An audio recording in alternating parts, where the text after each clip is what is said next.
here's Scott Galetti.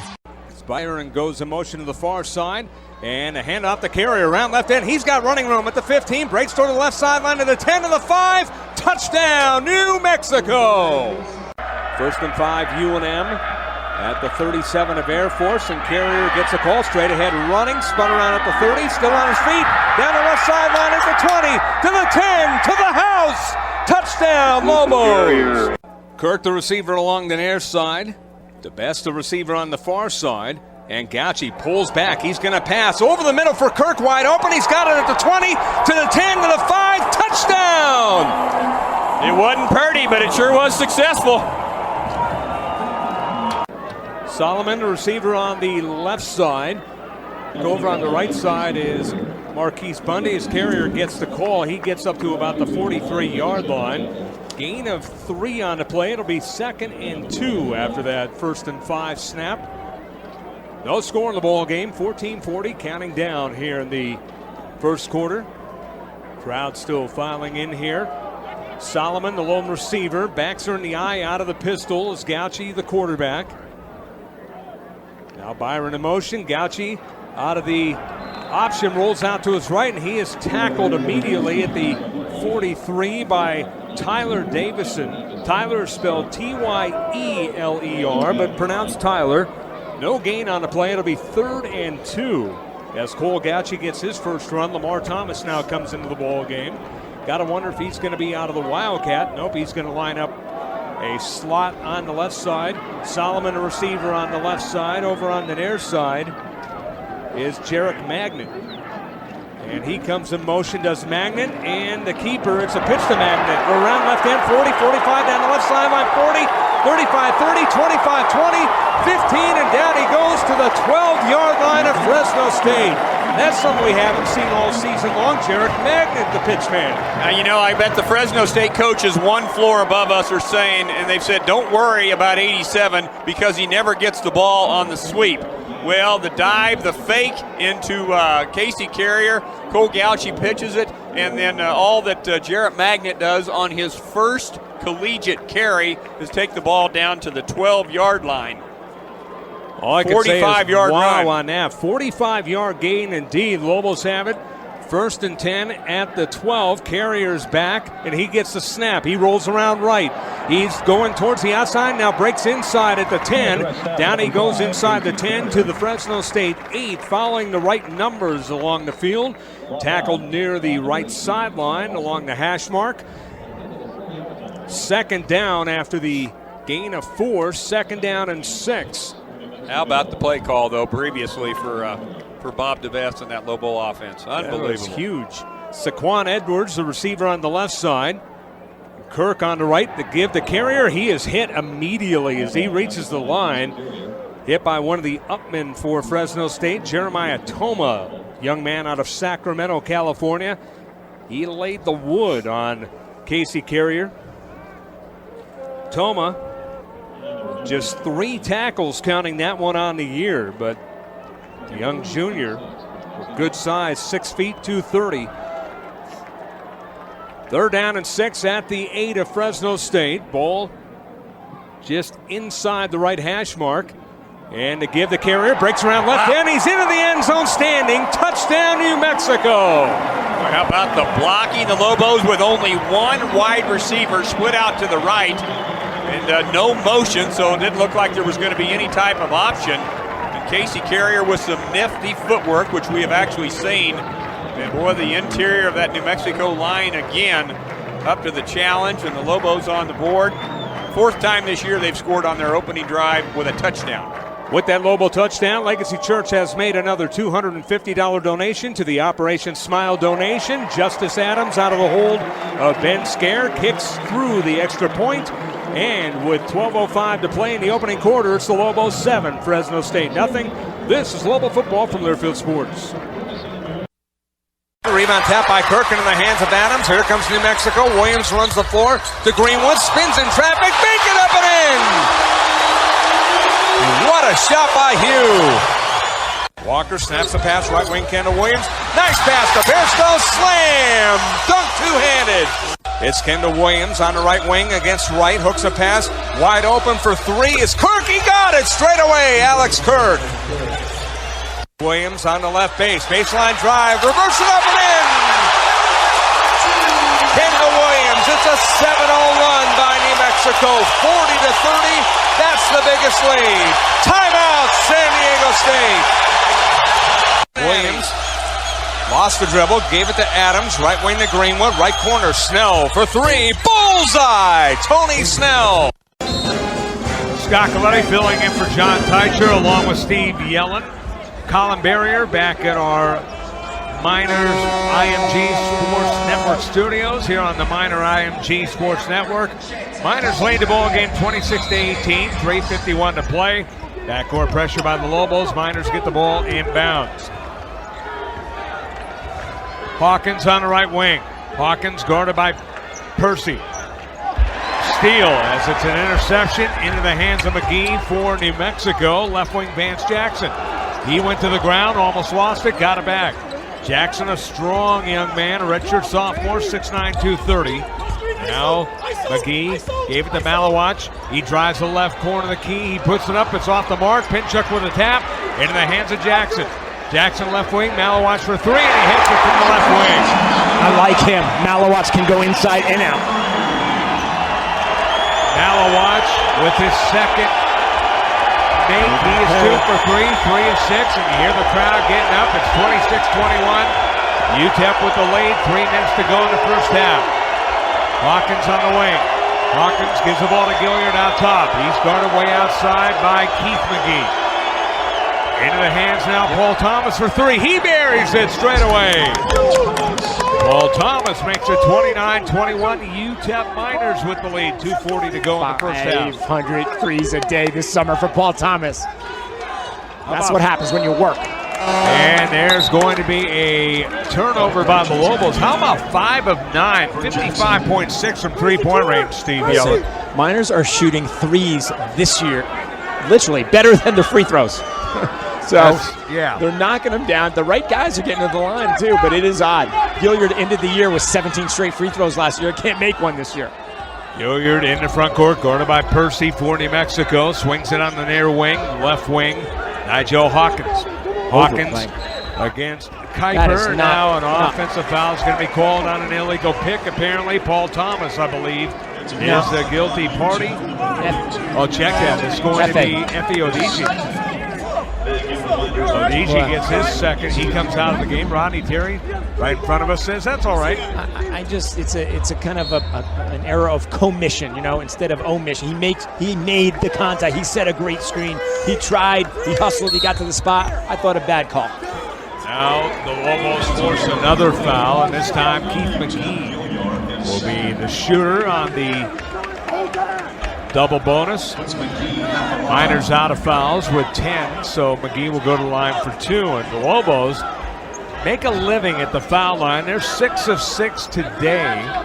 And the Lobos on the year coming in 69.1%. Their opponent 65. And a free throw made by McGee to make it 29-22 UTEP. Lobos were down, 18 last week against NMSU. Came back, all right, to win, almost win the game. They came back quickly. Down. So they're going to come back again, not because of, but in spite of this tough Miner Rodney T defense. McGee made both free throws. 29-23. UTEP with the lead and the ball. Hawkins on the left angle, guarded by Malawach. Pass is tapped, taken by Lathan straight away. Lathan pulls up top of the key. He gave the ball on the left wing to Thomas, and then is intercepted by Malawach. Here comes New Mexico now the other way. Keith McGee. McGee on the left angle. He runs over a man, and it looked like a charge, but it's going to be a block. Tough luck call there for the Miners. Third personal now for Evan Gilliard. That's the one problem. You heard earlier Rodney Terry going over to one of the officials saying, hey, we only got so many guys. Yeah. It's a valid argument. Will play 10 or 11. Valid argument. Well, you see it in the time charts. Some of the Miners going 35 to 40 minutes. Not one Lobo up in the 30s. They're all like 20 to 25. Right. Get plenty of rest. Paul Weir uses them all. The starting lineup is chosen, Scott, by who gets the greatest number of deflections, right? Yeah. Isn't that wild? So you got to True story. Every game, starting 5. That's how you start. You get deflections. 29-25, McGee made them both, so he's a perfect 4 of 4. Double team pressure in the corner. They give it underneath to the wide open man, and the layup put up and in. Ezeagu went from the left of the basket to the right on a good head and shoulder fake and breaks the drought there. 4-0 was the run, and now the ball tapped out of bounds by UTEP. 31-25, a 6-point lead for the Miners. A minute 21 to play in the first half. Ezeagu, what a great thing for a guard to have a rim protector behind him like that. Right. Just funnel him into him and let him make the block. Ball lobbed into Pinchuk against Ezeagu. Swings the ball way outside to 1-on-1. The paint. Drew Drennan. Now it's Pinchuk, put it up, partially blocked by Ezeagu, but the ball goes into the hands of Drennan, and he is fouled by Ezeagu. And more free throws coming up for New Mexico. They're already 10 of 10 from the foul line, 5 of 9 for UTEP. 31-25 in favor of the Miners. Gilliard will come back in, as will Odigi on the next whistle. But first, Drennan will take his first free throw. 2 free throws coming up. Drennan sinks the first.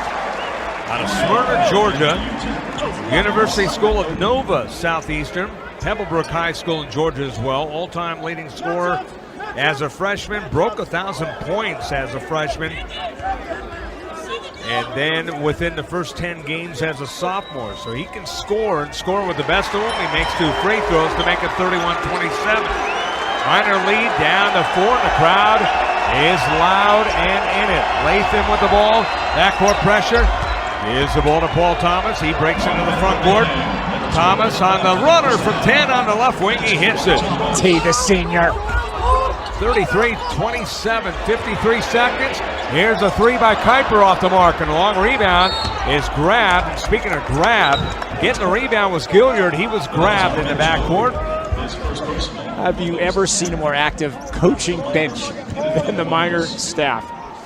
Every possession, usually they do. We were talking about Rodney Terry setting the screen. We got the whole coaching staff setting screens in front of us. No one's more intense than Lamont Smith, who's responsible, Scott, for the Ezeagu Odigi offensive-defensive substitution. You'll often see Odigi go in for offense and Ezeagu in for the defense. And, boy, it's working thus far this year. Here it is again. Ezeagu in. Yeah, Lamont Smith, who spent a little bit of time here and then went to San Diego. Great pickup by UTEP. Yep. A head coach at San Diego played there. And, boy, Coach Terry gives him a lot of responsibility. Gilliard made one, missed one. Lobos with the ball now. New Mexico has it. Malwatch gives the ball to Drennan. Drives straight away in the key. Good head and shoulder fake and lays it up and in off the glass. 34-29, UTEP with the lead. 30 seconds to play. Miners now with the ball. They inbound the ball to DeConnick. Gives the ball to Hawkins. Hawkins looking at his bench. Freshman out of Houston, Texas. We haven't seen him really go off yet. 2 points on the night. Hawkins on the wing, guarded by Drennan. Drennan, a very tight defender. Shot clock is off. Game clock down to 8. Here's Hawkins straight away. Bumps on Drennan. Wide open now. A 3 off the side of the rim. 2 seconds. Long rebound. It's Gilliard firing it up. It's off the mark. And the half is over. A good half for UTEP, though. The Miners, a heavy underdog, lead it at the break. 34-29 over the New Mexico Lobos. Coming up next, we'll have the Church's Chicken halftime report. As we'll have a lot of stuff going on. 34-29 is the halftime score. The Miners on top. You're listening to the Miner IMG Sports Network. Smith, both feet on the rubber, gets a sign of Murray, deals to the plate. Ground ball up along third. Backhanded by Duarte at third. A long throw. Beauty. What a play And the runner, Mom, kind of jumps up and down like, oh, man. But he knew that that was an outstanding play by Dallas Duarte, who dove to his right, got the ball in the glove, and got up on his feet, quickly threw a strike to Alex Beza. And that is an outstanding throw, an outstanding play. And that great defensive play brought to you by Spectrum. Joy the batter. And Joy hits one in the air pretty well to center. Scott going back, and makes a diving catch. He laid the glove out and rolled over and made the catch. Another outstanding play here in the inning by Scotty Scott to rob Cole Joy of extra bases as he did a somersault at the end of the play. He snow-coned it on a backhand, then did the somersault, made sure that he held on to the ball. That is outstanding by Scotty Scott. And that ends the inning, and another great defensive play brought to you by Spectrum. Maki came into today 3-10. So for him, the hits keep coming. Would like to get a hit here. First and third, the runners. Best at third, Scott at first. Yamazaki digging in. Ruiz takes a breath, comes to the plate. It's a liner in the right center field. That's a base hit. In the score is Best to tie the game. Stopping at second is Scott. It's a 1-1 game as Yamazaki comes through with an RBI and gets his 24th run batted in of the year. Sunshine in the outfield. The majority of the infield covered by shadows with the exception of the second base area. A little bit of sunshine there. Lopez would like to spread some sunshine with a base hit to knock in a run. 1-2 the count. Here comes the pitch to Ethan. Ground ball toward the hole at third. Stabbed by the third baseman Rivera. He throws to second. It is not in time. 2-1 in favor of the Rainbow Warriors as it pulled the second baseman Huffman off the bag. Everybody's safe, and Lopez gets an RBI.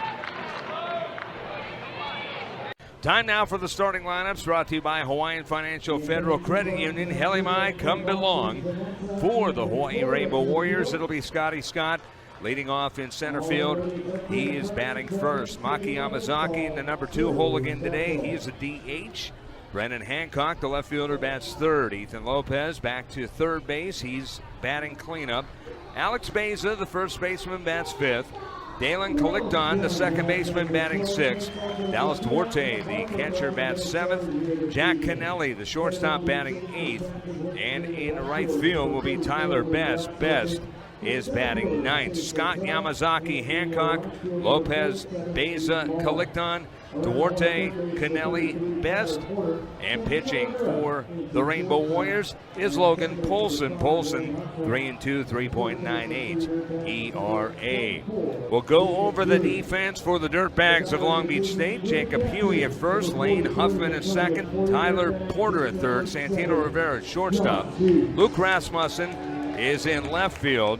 In center, Chase Luttrell and Aiden Malm in right. The catcher is Antonio Torres, and John Sheeks is the pitcher. Sheeks comes in 1-1, a 7.84 ERA. So the battery profile for Long Beach State: Torres the catcher, Sheeks the pitcher. Brought to you by Popeyes Louisiana Chicken. Love that chicken from Popeyes. Another sunshiny evening, a little cooler than the previous couple of evenings, and a little more wind here today, but an outstanding day for baseball. When the wind blows, much like Les Murakami Stadium, it blows inward, so hitting a home run at night, very difficult, even when the fence is about 15, 20 feet in. Talked to a former player who was here years ago when I was, and the fences were way back, and they were brick, and they're still out there. You can see them if you go out there. First pitch to Scott is taking a ball. 1 ball, no strike. First pitch brought to you by HGEA.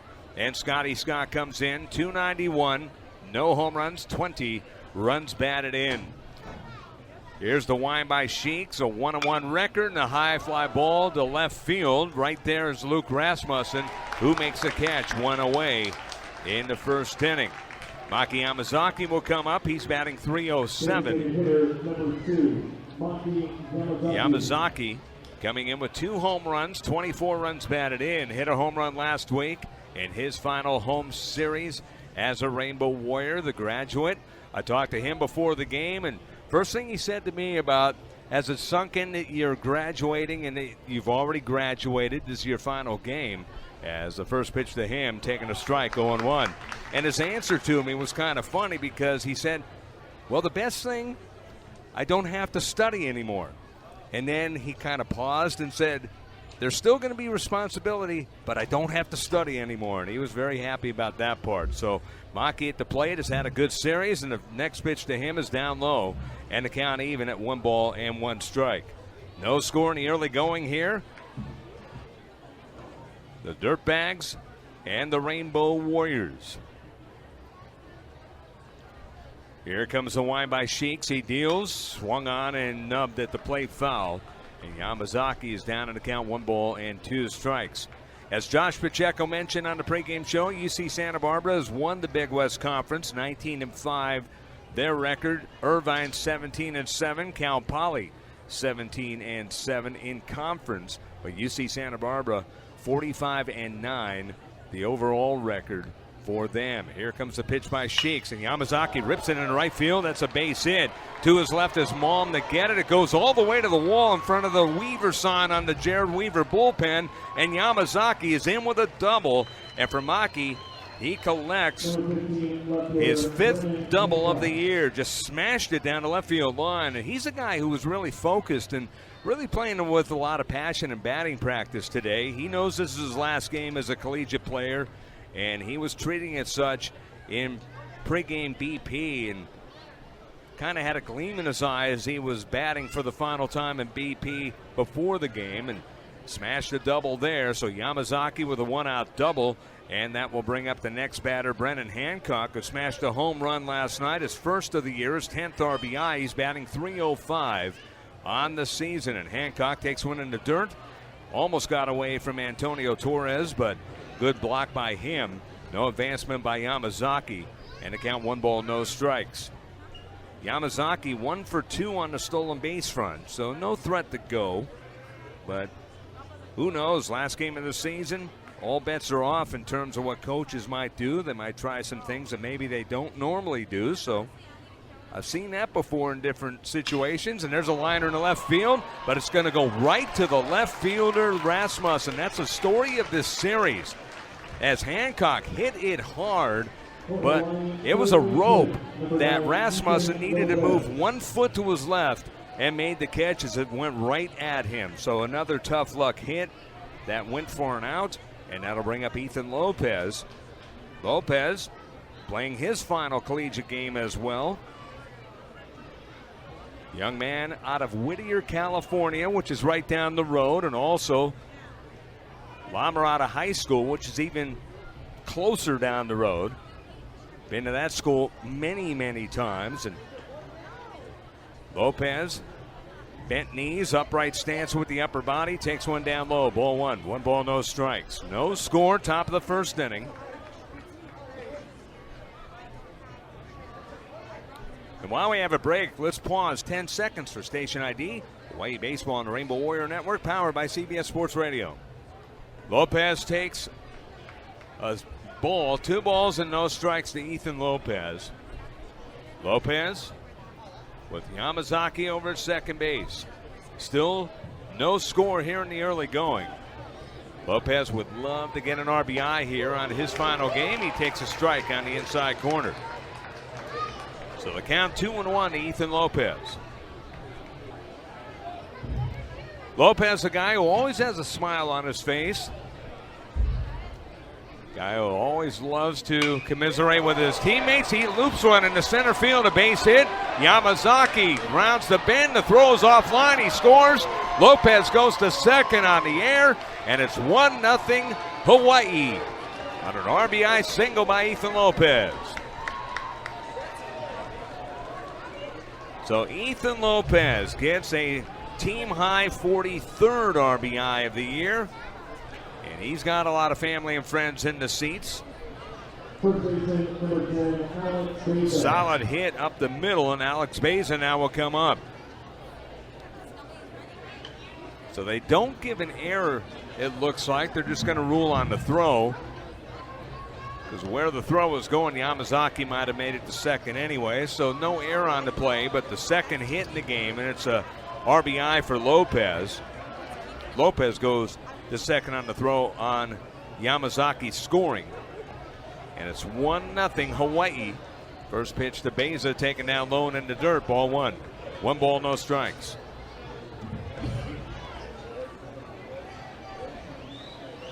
And it brings up one of those questions, and yeah, the Rainbow Warriors have seen outstanding pitching here this year, but a couple of hard hit balls.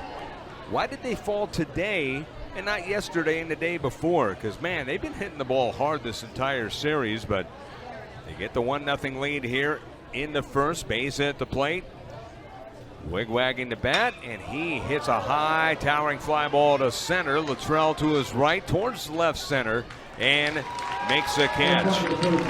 So a fly ball to Chase Luttrell ends the inning, but in the inning, the Rainbow Warriors get a run. Brought to you by Sports Fan. It's not just sporting goods, it's a way of life. And they do it on 2 hits, a man left on after half an inning. Hawaii won. And Long Beach State coming up. Hawaii baseball on the Rainbow Warrior Network. Here comes Meek. Lead pass, Yob in on goal. Yob scores! Tony Yob! Yabba-dabba-doo! He ties it! Blanje out to the point to Meek. Right wing side, White shoots, score! Mustangs win! If you're a Mustangs fan, you have to like the trend of the way this game is going. They are out shooting Tacoma 6-0. Remember how Tacoma dominated the shots on goal in Game 3. Yeah, they ended up with 44 shots on goal. David Gaverty only letting in 1. I'm sure they had to be shaking their heads after that performance the other night by David Gaverty. To draw the Mustangs with it. They send it toward the net. Massey had it ridden off his stick by Poglace. A nice defensive play by Poglace. Scott Boston sends it to center. It's intercepted there by the Mustangs. Kevin Mackey plays it back into the Tacoma zone. Scotty Boston with the puck for Tacoma. Boston with 10 points in the playoffs across the line of Frazier's. Backhanded pass intended for Chapman. Intercepted by Phoenix. Out they skate right to left. There's Martin Lacroix to Massey. He plays into the right corner. Chased down by Lacroix. Lacroix couldn't get it. Chapman does for Tacoma. Backhanded pass to Boston. He skates left to right and plays it back into the Mustang zone behind the net. Gaverty lays it off on the far side. It's taken by Big Craig Martin. Martin, a veteran who played some of his career with the Winnipeg Jets. Played it out the center. Alex Alexiev, a long drive, goes back into the Mustang zone. It's chased down by Alexiev. Plays it toward the net. Gaverty with the stick save. Now Meyer plays it into the right corner. It's taken by Tacoma. McKellar tried to keep it in. Plays it into the left corner. And they call it offsides. Apparently McKellar didn't quite keep it in. From where we sit, we were screened out from where the puck actually was. There's a certain portion of the ice where we can't see from our vantage point because we're actually too low. And that is right against the boards, against the blue line and the red line. Well, I'll tell you, that's not a bad thing, Scotty. Some of the buildings that you do broadcasts in, you're way up in no man's land. This is a great spot to see the game from. Off the draw, the puck played into the right corner, Mustang zone. Ashley Buckberger fighting for Tacoma. Pass on the near side. It was kept in by Tacoma. Now the Mustangs come out. Pass too hot to handle for Schenk, but he gets the puck back, sends it around the boards, back into the Tacoma zone. On the near side, McKellar tries to clear. Mustangs can't keep it in. Now comes Buckberger. 2-on-2 with Meyer. Buckberger shoots. That goes wide to the left side. It caroms around on the far side boards. Alexiev keeps it in for Tacoma.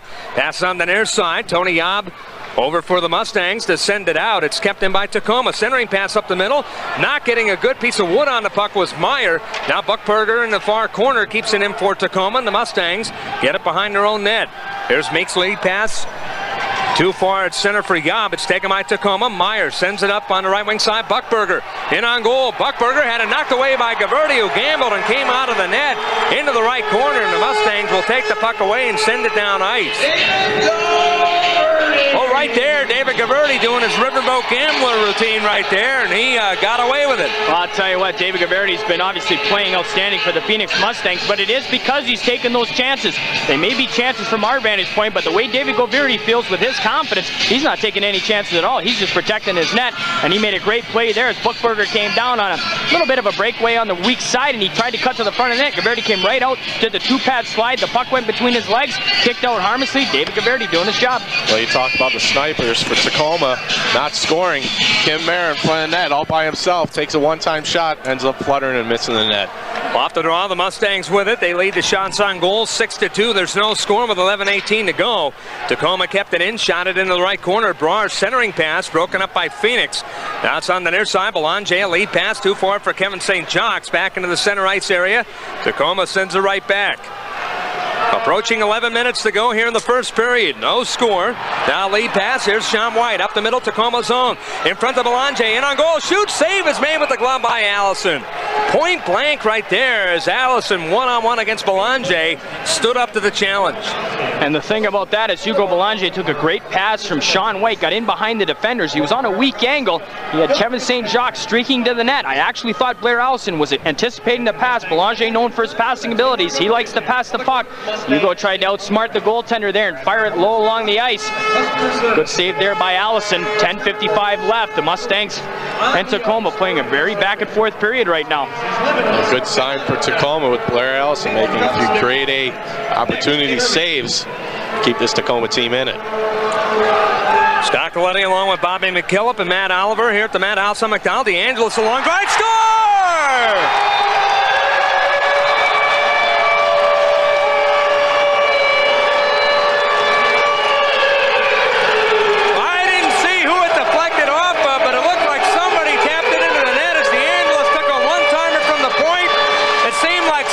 Before the puck crossed the line, the Mustangs lead 1-0. Right off the face-off, Marty McQuall won it back to Mikey DeAngelis. He walked to the middle of the ice. He had a Tacoma player right in front of him go down for the block shot. He actually got it underneath him. It didn't go over him. Greg Martin was driving to the net. I'm not sure if Marty deflected it or not. It went right between the legs of goaltender Blair Allison and actually trickled in behind him, barely crossing the goal line. That's a big goal for the Mustangs. They lead 1-0. Well, we see it. We know it from this vantage point. That third line has been very important key for this Mustang team in the playoffs, but the fans may not realize it. It's nice to see them be out there for a goal for the Mustangs. Here's the call. Penalty coming up against the Mustangs, by the way, as the puck is touched up at center. We'll get the call on the goal, I believe, first, so 1-0 Mustangs. As going off is Mike DeAngelis in the penalty box. His second of the playoffs, scored by number 17, Craig Martin. So they say that Marty did tap it into the net for his second of the playoffs. Goal by number 25, Martin Lacroix, and number 7, Mike DeAngelis. Time of the goal, 9:09 in the first period. 9:09 the time of the Mustangs goal. It's an even strength goal. Second of the playoffs for Martin. Mustang hockey. That's great to see Craig Martin go to the net using his size and his speed. Hey, he's Johnny on the spot. He's a big goal for the Phoenix Mustangs. Now they got to defend on the power play here. So DeAngelis going off. Here's the call on that. DeAngelis, 2 minutes for roughing. Time of the penalty, 9:25 in the first period. 9:25 the call. Roughing for DeAngelis. Here's the puck cleared by the Mustangs all the way down ice back into the Tacoma zone. 10-12 to go here in the first period. 1:35 to go on the power play for Tacoma. Mustangs already 0 for 1 on the power play. Here's Ronick across the line. Ronick on the right wing side, sends it out. There's a shot by Drevich. Pad save Gaverti. Rebound Scotty Drevich on the near side for Tacoma. Cross ice pass to Meyer. Top of the slot to Boston. He shoots. Deflected in front. It goes wide. Rebound taken by Meyer at the left circle for Tacoma. In the Mustang zone on the power play for 1:10. Top of the slot, Scotty Boston. Back to Meyer, left circle. Meyer played it wide of the net. It goes in the right corner. Chased down by the Mustangs. They dig at it. White will clear it high in the air, and it goes up over the glass and out of play. 59 seconds left on the power play for Tacoma. 8-3 the shots on goal. The Mustangs lead, and they lead it 1-0. We can talk about David Galetti till the cows come home in this series, and once again, Scotty Drevich right in the high slot with a great low slot shot that Galetti had to kick the pad out. Matthew Oliver and I looked at each other as he made the save, and we're like, what a great save. The amazing thing about the save that he made was he made it look so easy. He barely even moved, and he still shot his foot out there, kicked the puck harmlessly into the corner. David Galetti once again on his game. Yeah, he's so calm in that, he's in that zone, that's for sure. Off the draw, the puck in the Mustang zone still, side of the net, now in the left corner. It's taken by Corey Morgan of Tacoma. Behind the net, Edgar Zelkovskis. Played into the left corner to Morgan. Morgan, ridden off the play. They fight for it on the far side boards. It's kept in. Alexeyev to Drevich. His shot goes deflecting wide. The rebound dove upon. Galetti couldn't quite get it. It's cleared on the near side. Kept in by Drevich. A long drive. Batted down by the defense. St. Jacques couldn't get it in the far corner. They fight for it against the corner boards. It's dug out. Played toward the net. Intercepted by the Mustangs. Kevin Mackey for Phoenix will flip all the way down ice back into the Tacoma end. Approaching 20 seconds left on the power play. The Mustangs lead 1-0. 8:50 to go here in the first period. Puck now sent back into the Mustang zone, and the Mustangs will golf ball it back to the Tacoma line. 8:40 to go here in the first. Down to 5 seconds left on the Tacoma power play. Puck taken on the far side boards, kept in by Boston. A long drive, blocked by the defense. A rebound taken by Phoenix. Here comes Marty Lacroix up the middle, across center, across the Tacoma line. Drops it through the legs of Massey. It's kept in by Martin nicely. Played it into the far corner. Taken by Michelle Massey. He's pinned against the boards by Neil Donovan of Tacoma. Tacoma with the puck now. On the near side, it's taken by Scott Boston. 1-0 Phoenix. 8:10 to go in the first. The puck play back into the Mustang zone. Kevin Epp gets the pass from his goaltender Galetti. Clears on the near side towards the blue line to Massey. Massey, a lead pass to Lacroix. Sends it down the right wing side to Martin. Across the Tacoma line. Up the middle pass. Batted down by Chapman nicely. Now comes Tacoma. Chapman will play it around the boards. Back into the Phoenix end. DeAngelis pinches in the corner. Brouwer intercepted. Off to Morgan. Shoots. That just goes wide. Corey Morgan, a nice dig right there for Tacoma. Now behind the net. Ronick pinned against the boards nicely by Meek. Mustangs with the puck. Hugo Belanger can't clear. Pogley shoots it wide of the net. The rebound touched up, and let's see. We have a whistle. I don't know what the call is going to be right here. I think the puck might have just barely come out over the blue line as Poglaze on an errant Mustang pass right up the middle of the ice. Clark Poglaze, a big, solid defenseman for Tacoma, who can really shoot the puck when he gets a chance. We haven't seen much of him this series. He let an absolute howitzer go that almost beat Galetti to the short side. The only problem with that was it barely got outside the blue line. It's going to be offside. Well, that Tacoma team actually worked the puck around really well on that power play. That's got to be a little bit better sign for them thus far in this series. Mustangs on the far side boards, trying to clear their zone. The puck comes behind the net, taken by Tacoma, played toward the side of the net. Galetti knocked it down, a rebound in front, loose puck in the doorstep, and the Mustangs with it, and they clear down ice. This will be an icing call, but that was a safe play to do right there, as there is a sea of black shirts and the puck lying in between a whole bunch of legs right there.